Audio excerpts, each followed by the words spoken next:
पुणे के Swargate bus stand पर हुई घटना ने महिलाओं की सुरक्षा पर सवाल खड़े कर दिए। महाराष्ट्र का यह सबसे बड़ा बस स्थानक है जहां महिलाओं की संख्या लगातार बढ़ रही है, लेकिन अब यही जगह असुरक्षित बनती जा रही है।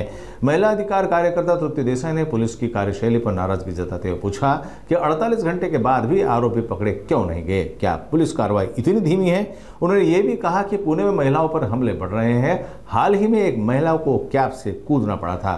ऐसे मामलों पर सरकार और प्रशासन कब ध्यान देगा।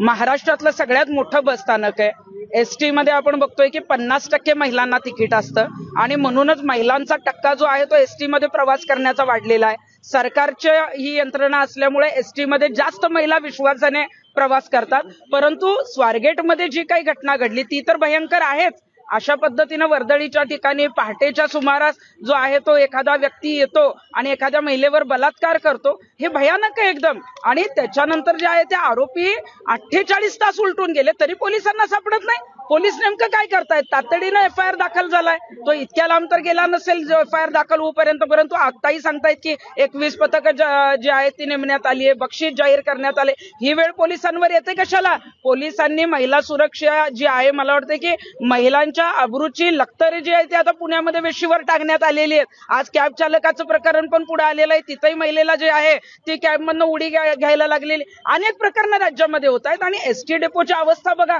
इथे अनेक वर्ष जी आहे ते अडगळीत अनेक एसटी पडलेले आहेत। अनेक ठिकाणी आपण बघितलंय की घाणेरडं साहित्य तिथं मिळालेलं आहे, परत अवैध धंदे जे आहेत ते अशा ठिकाणी केले जातात। मग एखादी घटना झाल्यावरच परिवहन खातं जागा होणार आहे का? सरकार जागा होणार आहे का? फक्त स्वारगेट बस स्थानक नाही, आता परिवहन खात्याने महाराष्ट्रामध्ये त्यांचे जिथं जिथं बस स्थानक आहेत तिथं तिथं महिला सुरक्षा समिती नेमली पाहिजे। कारण अशा घटना जर होत असतील तर महिला पुढे येणार कशा? कालपासून आम्हाला महिलांचे तरुणींचे फोन येत आहेत की आम्ही आता बाहेर जात असतो, आम्हाला भीती वाटायला लागली आहे। मग ही भीती जेव्हा वाटायला लागते तेव्हा मला वाटतंय की हे गंभीर आहे।